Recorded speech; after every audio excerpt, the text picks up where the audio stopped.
Cette semaine, nous continuons avec le chapitre 12 du Livre des Anciens. Commençons.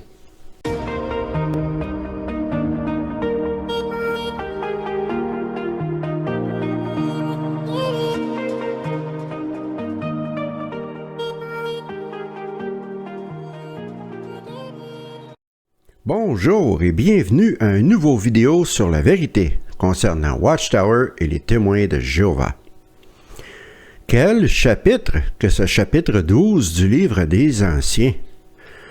Je crois que c'est mon troisième vidéo qui analyse ce chapitre et nous n'avons pas fini car nous ne sommes qu'au point 42 et il y en a 80. Mais avant de commencer, à l'heure où vous verrez ce vidéo, ce sera le 14 ou le 15 juillet. Je sais que j'ai dit cela la semaine passée, mais j'ai enregistré toutes ces vidéos à l'avance. Par exemple, je suis en train d'enregistrer celui-ci le 1er juillet et j'ai décidé de réorganiser mes vidéos. Donc, certaines choses que je dis sont fausses. Ce n'est pas dans le but de vous mentir, bien entendu. Alors, je sais que la semaine passée, j'ai dit que vous verriez le vidéo de la semaine passée, le 14 ou le 15, et finalement, vous l'avez vu le 7 ou le 8. Mais celui-ci que vous regardez maintenant, vous allez le voir le 14 ou le 15 juillet, et la semaine prochaine, je partirai pour les États-Unis, tel que je l'ai mentionné la semaine passée. Je suis désolé pour la confusion, mais étant donné que j'ai réorganisé mes vidéos, eh bien, il y a des erreurs qui se sont glissées. J'en ai parlé dans la description du vidéo de la semaine passée et maintenant je vous le dis de vive voix. Bon, maintenant nous pouvons commencer avec le reste du chapitre 12 du Livre des Anciens et nous allons aussi analyser le chapitre 13 qui parle de la pornographie car il est relativement court. Donc nous allons finalement terminer le chapitre 12 une fois pour toutes et nous allons passer à autre chose. Nous passons maintenant au point 43, frères et sœurs qui ont des attributions de service particulières. Le paragraphe mentionne ceci. Si un membre de l'Assemblée qui est dans l'une des formes de service indiquées ci-après est accusé d'une faute grave ou confesse en avoir commis une, deux anciens qui sont au courant des faits doivent immédiatement prendre contact avec le département pour le service qui leur donnera des instructions sur la manière de traiter la situation.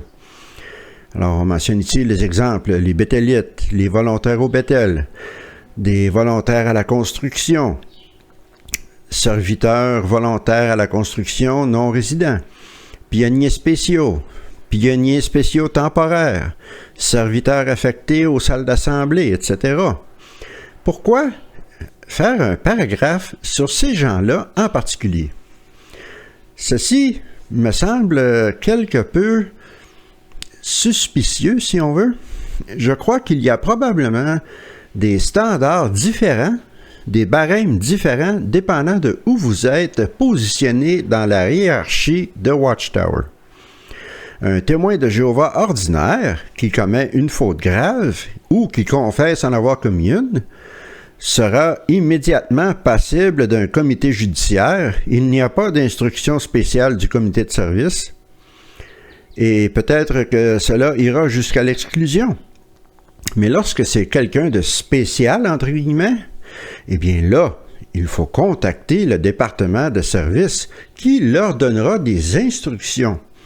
Alors peut-être qu'on leur dit, écoutez, c'est un béthélite, c'est un pionnier spécial, allez-y doucement. Pas trop de discipline. Ce sont des gens importants. Ce sont des gens spéciaux.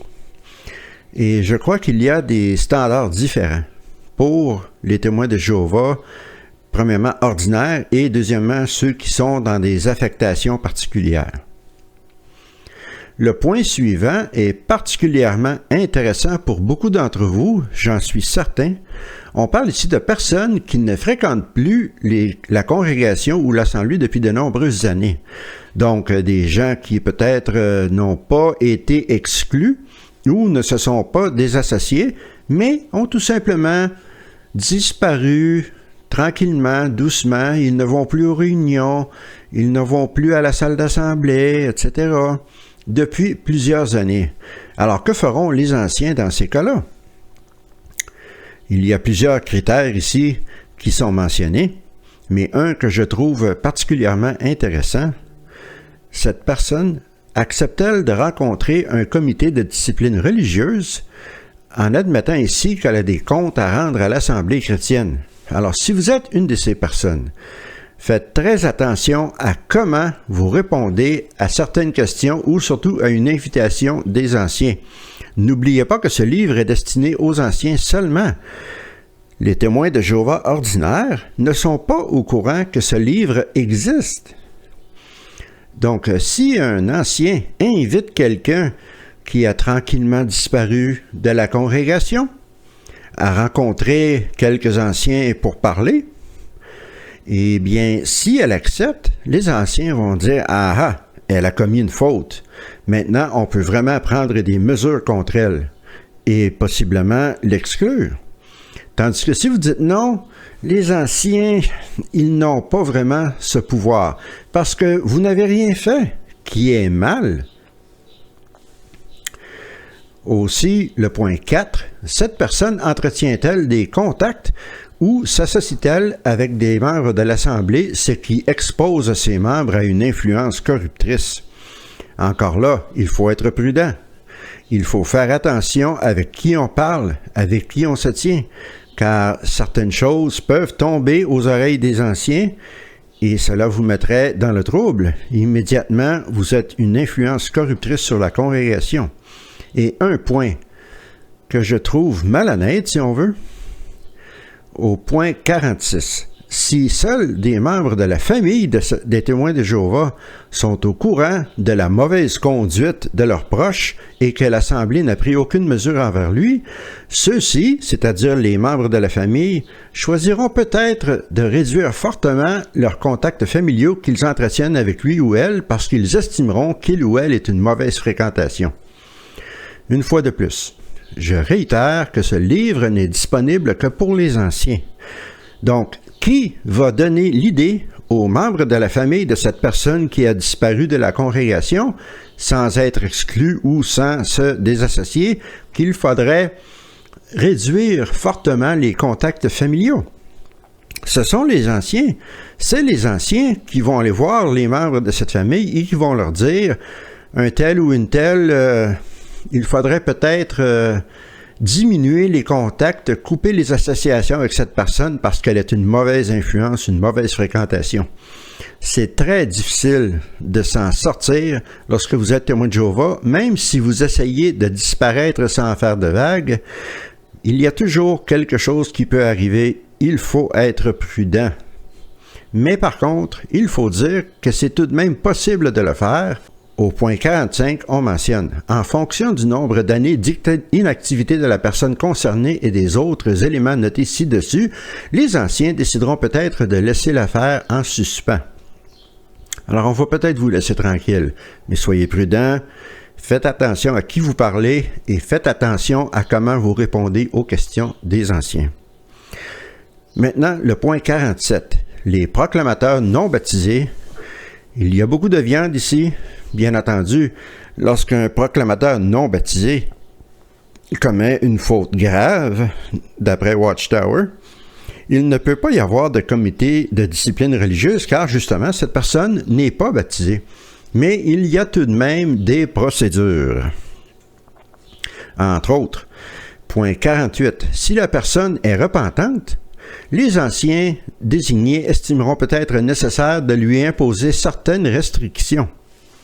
Pas de commentaires lors de réunions, pas de discours pendant les exposés d'élèves, pas de prédication, des choses comme ça.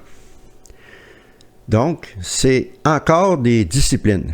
Et au point 49, on voit encore la culture de commérage et le besoin de Watchtower de sauver les apparences. On mentionne si la personne est repentante, mais que les deux anciens désignés pour traiter l'affaire estiment que 1. La faute est connue de beaucoup de personnes ou risque de l'être par la suite, ou que 2.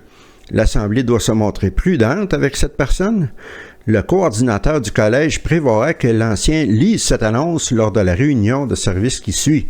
les anciens ont traité une affaire qui implique le nom de la personne et il ou elle est toujours proclamateur non baptisé dans la congrégation.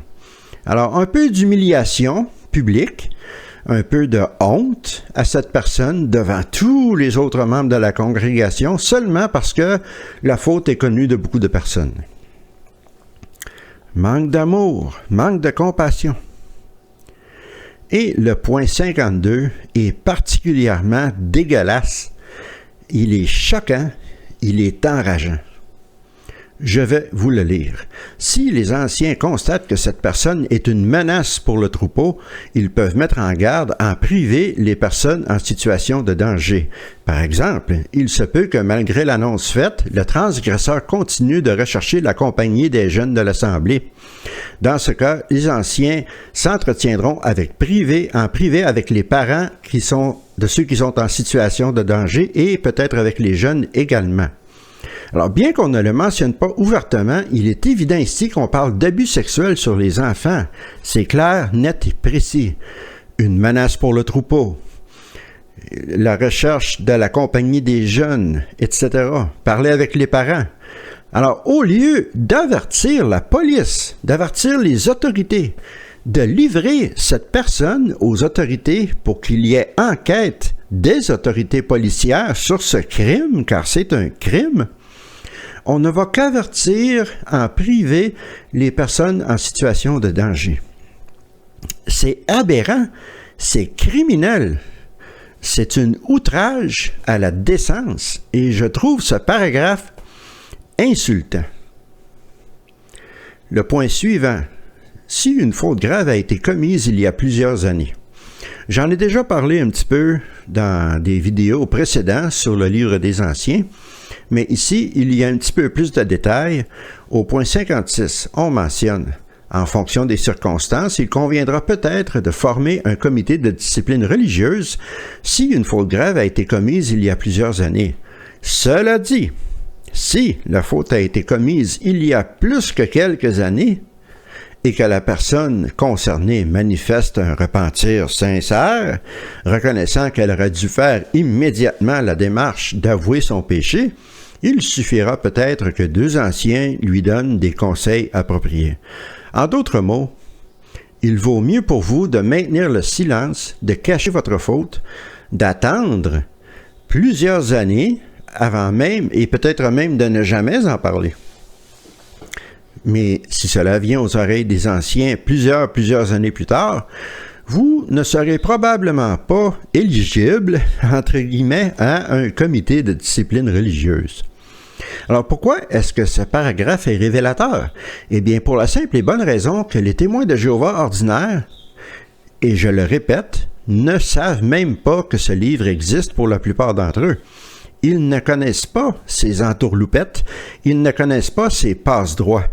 Mais les anciens, eux, les connaissent. Ils savent toutes ces choses, car ils ont le livre en leur possession, ce qui permet aux anciens de commettre des péchés, et même d'avoir commis un péché sérieux lorsqu'ils étaient adolescents peut-être, ou jeunes adultes, et lorsqu'ils deviennent des anciens et qu'ils en viennent à connaître ces règlements, ils en profitent.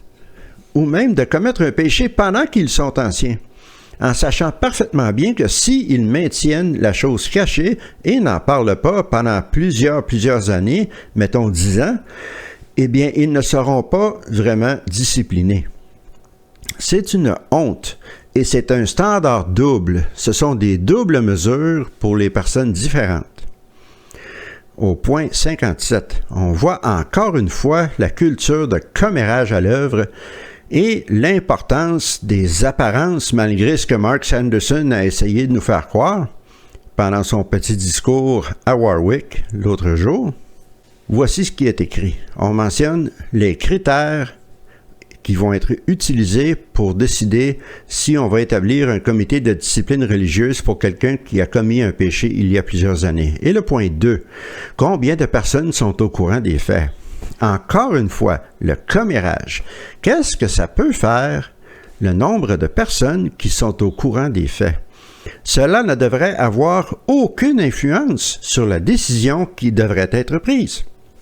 Et au point 7, si le Collège des anciens décide de ne pas former de comité de discipline religieuse, les anciens perdront-ils le respect de la congrégation? Ouh là là! Là, on voit l'amour du pouvoir, l'amour de l'autorité des anciens. Ils ne veulent pas, absolument pas, perdre le respect et membres de la congrégation, car cela leur enlèverait la mainmise sur ce pouvoir et cette autorité. Et encore là, ce n'est pas un critère valide. Le péché a été commis, agissez en conséquence de la même façon avec tout le monde. Pas de double mesure, s'il vous plaît, mais cela n'arrivera jamais, bien sûr.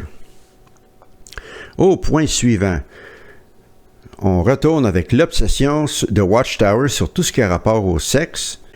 Chrétiens qui tolèrent une conduite immorale chez eux. Alors ça va être hilarant, je vous le promets. Point 66. Si un proclamateur tolérait que quelqu'un qui vit chez lui ait un comportement sexuellement immoral dans son foyer, il approuverait, sans le dire ouvertement, une conduite contraire à la morale chrétienne. Ce serait également le cas si un proclamateur tolérait que quelqu'un venu lui rendre visite ait un comportement sexuel immoral dans son foyer. Ce proclamateur ne serait pas exemplaire.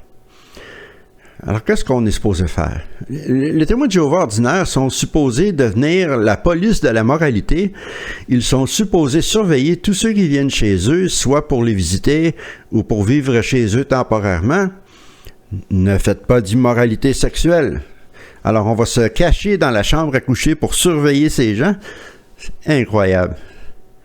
Et que faire aussi si un témoin de Jéhovah ordinaire reçoit la visite d'un couple qui est dans sa famille, par exemple, et qui ne sont pas témoins de Jéhovah et qui ne sont pas mariés? Est-ce qu'ils sont supposés avoir des chambres séparées? C'est absolument ridicule et c'est une obsession malsaine que Watchtower ont avec ces questions sexuelles, au point de pratiquement exiger aux témoins de Jéhovah ordinaires qu'ils deviennent une police de la moralité. Dans le point suivant, le livre des Anciens élabore plus en détail sur le droit biblique de se remarier. C'est une autre obsession de Watchtower. En ce qui concerne Watchtower, ce n'est que l'adultère qui permet un divorce bibliquement approuvé. Et voyez ce qui est écrit au point 71. La Bible ne reconnaît le droit de se remarier que si 3 conditions suivantes sont remplies. Conduite sexuelle immorale, c'est-à-dire l'adultère. Rejet, c'est-à-dire refus de se réconcilier de la part du conjoint innocent. Et 3, divorce légal et définitif. Est-ce que vous avez remarqué que dans ces 3 conditions, on ne parle nulle part du fait que le divorce devrait être permis si un des 2 conjoints commet des actes de violence physique sur l'autre? Non, pas un mot.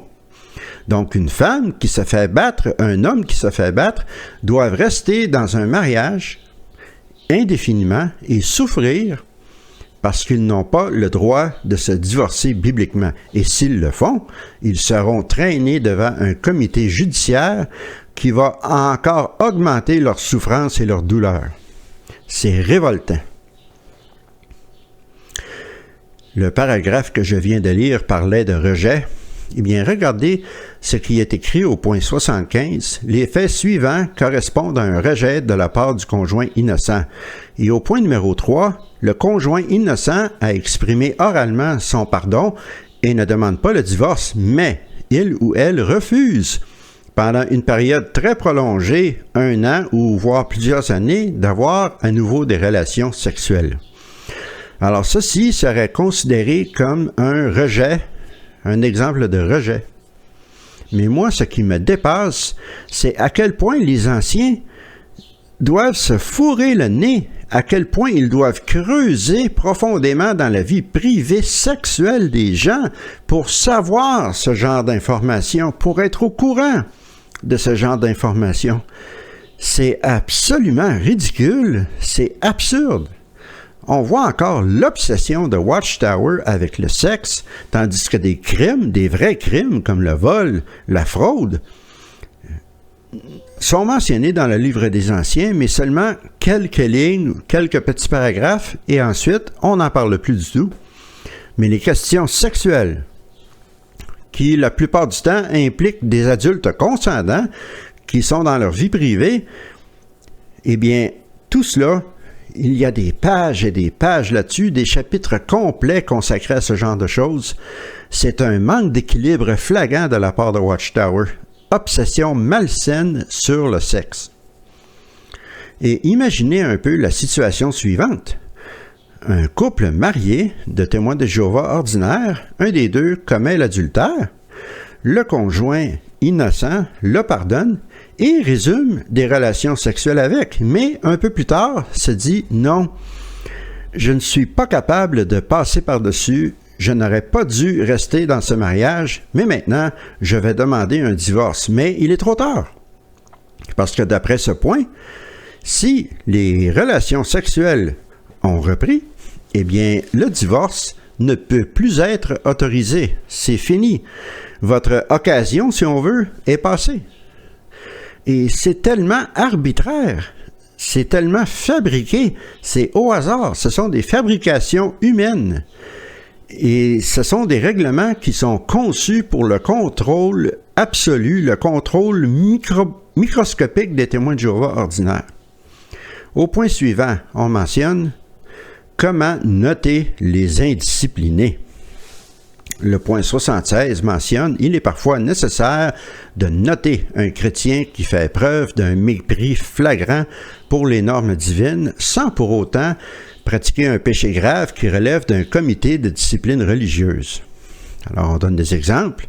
Par exemple, il peut s'agir d'un individu extrêmement paresseux ou critique, ou encore d'un bavard toujours en train de se mêler de ce qui ne le regarde pas.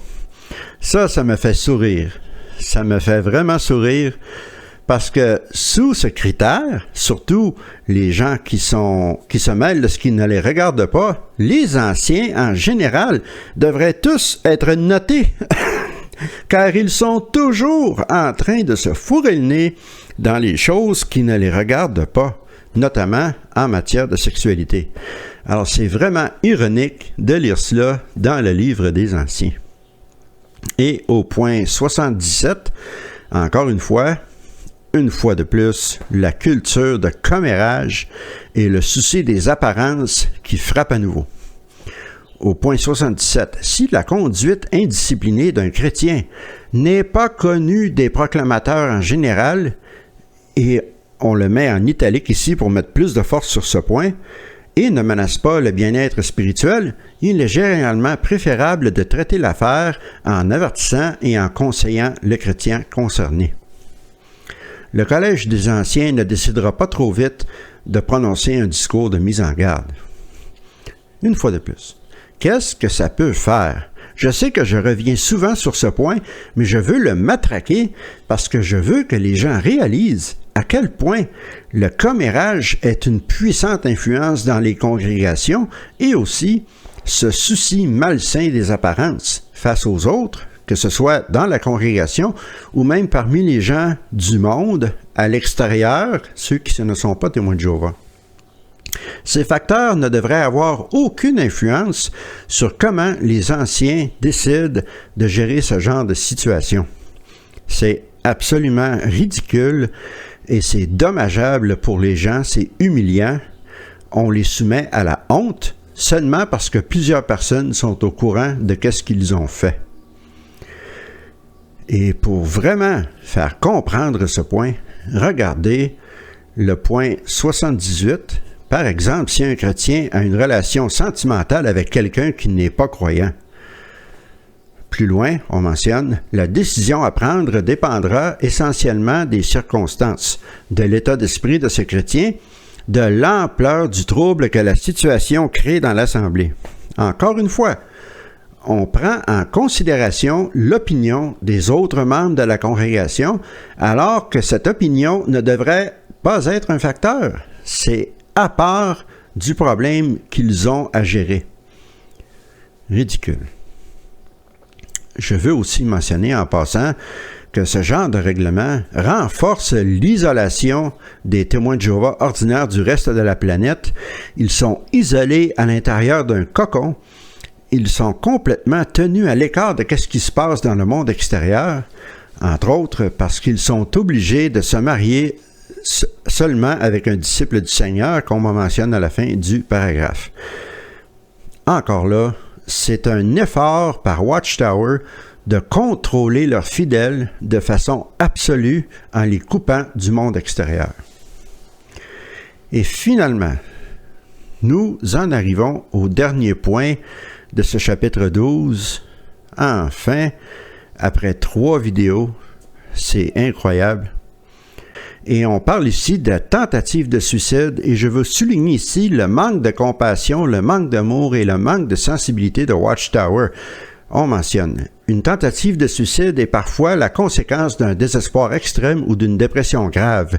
Les anciens feront preuve de prudence et de compassion quand ils s'occupent d'une personne qui a fait une tentative de suicide. Dans la plupart des cas, et je souligne ceci, dans la plupart des cas, on ne tiendra pas d'audition de discipline religieuse. Cela veut dire que dans certains cas, la personne qui essaie de se suicider, il y aura un comité judiciaire. Cette personne pourrait être passible de l'exclusion et de l'ostracisme, ce qui la pousserait encore plus vers le suicide. C'est hallucinant, c'est enrageant et c'est scandaleux. Je manque de mots pour décrire à quel point ce paragraphe me choque. C'est vraiment un manque d'amour. Un manque d'amour. On rejette les gens, on s'en débarrasse comme si c'était des déchets. Et qu'est-ce qui leur arrive après l'exclusion? Ils vont probablement prendre d'autres tentatives de suicide et peut-être même réussir malheureusement. Mais ce n'est pas le problème des anciens. À quelque part, ils s'en foutent. C'est horrible. Nous arrivons maintenant au chapitre 13, la pornographie. J'en ai parlé très légèrement pendant l'analyse du chapitre 12. La société Watchtower mentionnait, ou le livre des anciens mentionnait qu'il y avait de la pornographie odieuse. Quelle est donc cette pornographie odieuse? Eh bien, nous allons voir ici qu'est-ce que c'est d'après Watchtower. Vous vous en doutez probablement déjà, mais voyons voir ce que le livre des anciens dit à ce sujet. Au point 3, la pornographie odieuse inclut des scènes de pratiques homosexuelles, bien entendu, entre les personnes du même sexe, de parties de débauche à plusieurs, de bestialité, de torture sadique, de bondage, pratique sexuelle sadomasochiste dans laquelle l'un des partenaires est attaché, de viol collectif, de brutalité envers les femmes ou de pornographie infantile. Il est tout autant détestable pour un homme ou pour une femme de regarder 2 femmes se livrant à des activités homosexuelles que de regarder 2 hommes se livrant à des activités homosexuelles. Qu'est-ce qu'on peut retirer de ce paragraphe?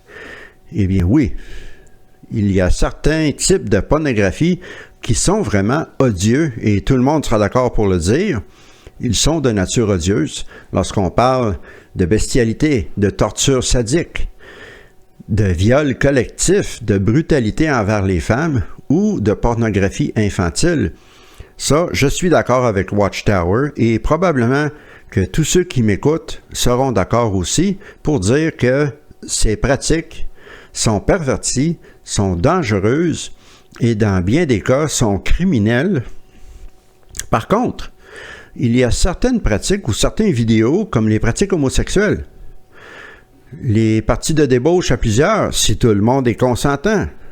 Ce n'est pas des affaires des anciens, ce n'est pas des oignons de personne d'autre. De bondage, c'est-à-dire la pratique sexuelle dans laquelle l'un des partenaires est attaché.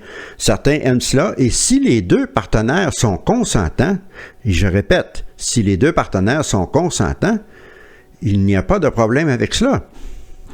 Et je trouve que Watchtower met beaucoup l'emphase sur les scènes de pratiques homosexuelles. Ils en parlent plus que toutes les autres. Encore une fois, on voit l'homophobie rampante de Watchtower dans ce domaine.